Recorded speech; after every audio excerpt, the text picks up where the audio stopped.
بسم اللہ الرحمن الرحیم۔ آج ہم واقعہ بیان کرنے جا رہے ہیں حضرت امام حسن بصری رحمۃ اللہ علیہ کا۔ ایک شخص بصرہ کی گلی سے گزر رہا تھا کہ اچانک اوپر سے پانی کے چند قطرے اس پر آ گرے، جس پر اس نے بلند آواز میں کہا، کہیں یہ پانی ناپاک تو نہیں ہے؟ بالا خانے سے عجز و انکسار میں ڈوبی ہوئی آواز آئی، بھائی اسے دھو ڈالو، یہ ایک گنہگار شخص کے آنسو ہیں۔ اللہ کی محبت اور اس کی ناراضی کے خوف سے آنسو بہانے والے یہ شخص جلیل القدر تابعی حضرت امام حسن بصری تھے۔ میسان کی جنگ میں مسلمان سپاہیوں کو جو قیدی ہاتھ لگے ان میں موسیٰ رائی، بعض مورخین نے ان کا نام یسار رکھا ہے، اور یہ ایک خاتون خیرہ بھی تھے۔ موسیٰ رائی معروف صحابی حضرت زید بن ثابت انصاری رحمت اللہ علیہ اور خیرہ ام المؤمنین حضرت ام سلمہ کے سپرد ہوئیں۔ بعد ازاں ان دونوں کو آزاد کر دیا گیا اور پھر دونوں نے آپس میں شادی کر لی۔ انہی کے بطن سے 21 ہجری 642 میں مدینہ منورہ میں حسن بصری پیدا ہوئے۔ گویا ان کے والدین آزاد کردہ غلام تھے۔ یہ حضرت عمر فاروق کا دور خلافت تھا۔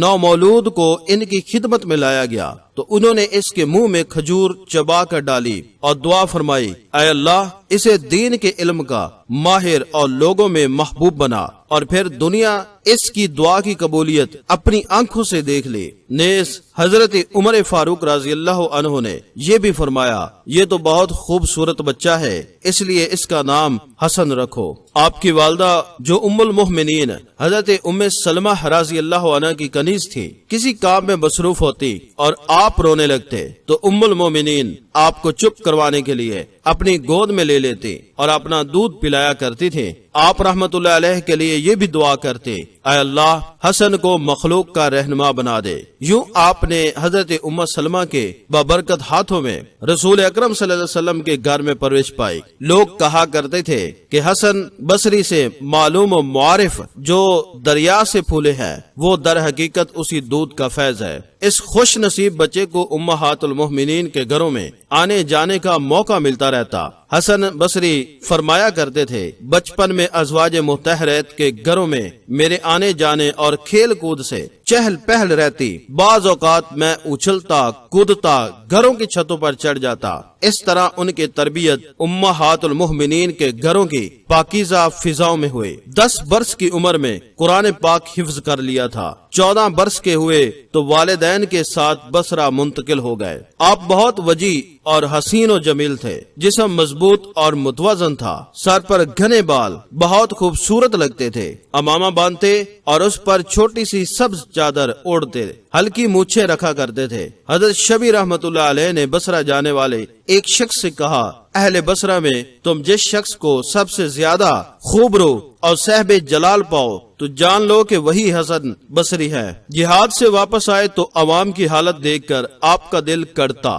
لہٰذا انہیں دینی تعلیمات سے آگاہ رکھنے اور تقوی و پرہیزگاری کا درس دینے کے لیے ہفتے میں ایک دن واعظ کا سلسلہ شروع کیا۔ چونکہ آپ رحمت اللہ علیہ بعمل فقیہ علم و حدیث کے ماہر، صوفی، مجاہد، مدرس اور فصیح اللسان تھے، اس لیے آپ کی مجلس واعظ نے بہت جلد شہرت حاصل کر لی تھی، جس میں بڑی تعداد میں لوگ شریک ہوتے، جن میں بڑے بڑے علماء اور حبیب اجمی اور رابعہ بصری جیسے اہل اللہ بھی شامل تھے۔ آپ سے ایک شخص نے پوچھا، یا شیخ مسلمانی کیا ہے اور مسلمان کون ہے؟ آپ نے فرمایا، مسلمانی کتابوں میں ہے اور مسلمان زیر خاک ہیں۔ کسی نے کہا، ہمارے قلوب میں سوئے ہوئے ہیں کہ آپ کی باتوں کا ہم پر کوئی اثر نہیں ہوتا، ہم کیا کریں؟ فرمایا، کاش تمہارے دل سوئے ہوتے، کیونکہ سوئے ہوئے کو جھنجھوڑ کر جگایا جا سکتا ہے۔ تمہارے قلوب تو مر گئے ہیں جو جھنجھوڑنے پر بھی بیدار نہیں ہوتے۔ ایک شخص نے دریافت کیا کہ حسن اخلاق کیا ہے تو آپ نے فرمایا، سخاوت، درگزر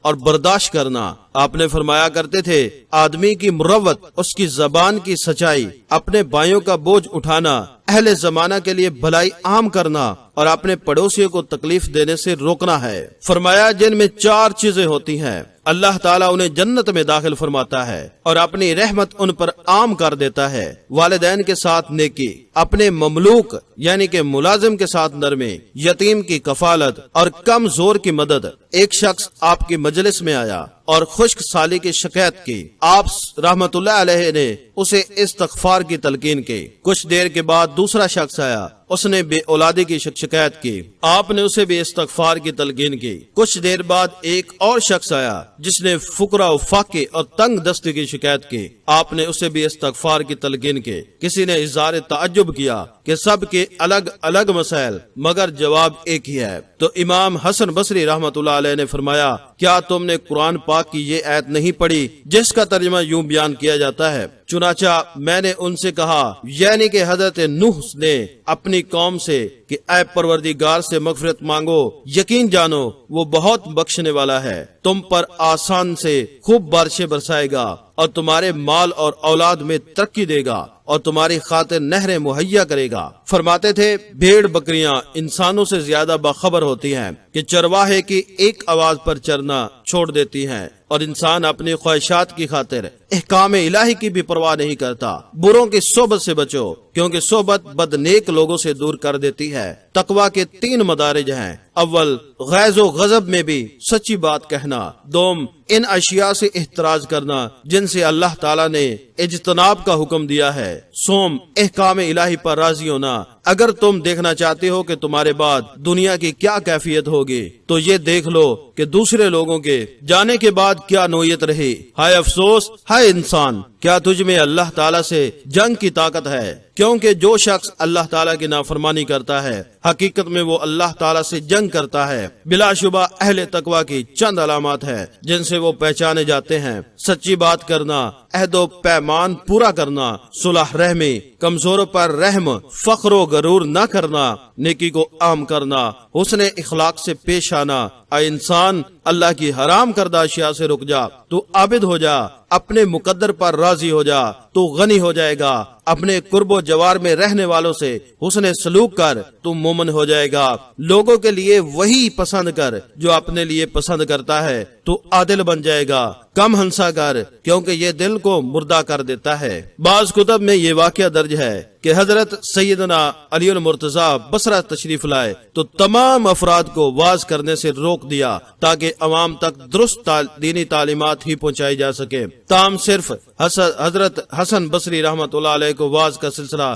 جاری رکھنے کی اجازت دی گئی۔ اس موقع پر معلومات کے لیے حضرت علی خلیہ بدل کر آپ کے مجلس میں واز میں شریک ہوئے، اور جب واپس جانے لگے تو حضرت حسن بصری نے انہیں پہچان لیا اور ان سے مصافحے اور ملاقات کی سعادت حاصل کی۔ آپ کی اصل کرامت تو یہی ہے کہ ہزاراں افراد کو علم اور تقوی کی راہ دکھائی، مگر آپ سے کئی دیگر کرامات بھی منسوب ہیں۔ آپ حج کے لیے روانہ ہوئے تو راہ میں ساتھیوں کو شدت سے پیاس لگی، ایک کنویں پر نظر پڑی لیکن وہاں کوئی رسی تھی نہ ہی ڈول تھا۔ جب آپ کو معلوم ہوا تو آپ نے فرمایا، جب میں نماز میں مشغول ہو جاؤں تو تم پانی پی لینا۔ آپ نماز کے لیے کھڑے ہوئے تو کنویں سے پانی ابل پڑا اور سب لوگوں نے پانی پیا، جبکہ ایک شخص نے کچھ پانی ایک برتن میں رکھ لیا جس پر کنواں ایک دم پرانی حالت میں آ گیا۔ آپ نے فرمایا، تم نے اللہ پر اعتماد نہیں کیا، یہ اسی کا نتیجہ ہے۔ معروف کتاب تذکرۃ الاولیاء میں اسی سفر کی یہ کرامت بھی درج ہے کہ آپ رحمت اللہ علیہ نے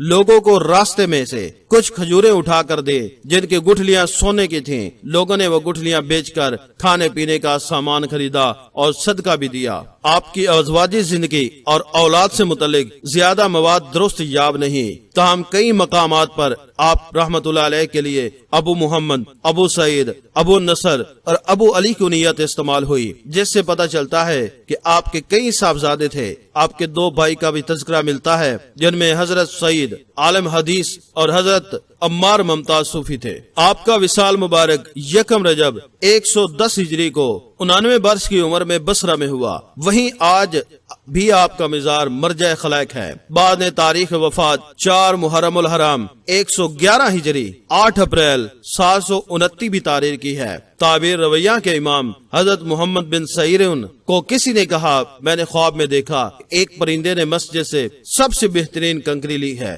تو حضرت ابن سیرین نے فرمایا اگر تمہارا خواب سچا ہے تو یہ حضرت حسن بصری کی موت ہے، کیونکہ وہی ہمارے درمیان مسجد میں سب سے بہتر ہے۔ چند دن بعد ہی آپ کے انتقال کی خبر آ گئی۔ نماز جمعہ کے بعد آپ کی نماز جنازہ پڑھائی گئی، پورا بصرہ امڑ آیا۔ کہا جاتا ہے کہ بصرہ میں یہ پہلا موقع تھا جب جامع مسجد میں عصر کی نماز نہیں پڑھی گئی، کیونکہ تمام لوگ جنازے کے ساتھ چلے گئے تھے اور نماز پڑھنے کے لیے مسجد میں کوئی شخص نہیں تھا۔ Thanks for watching video.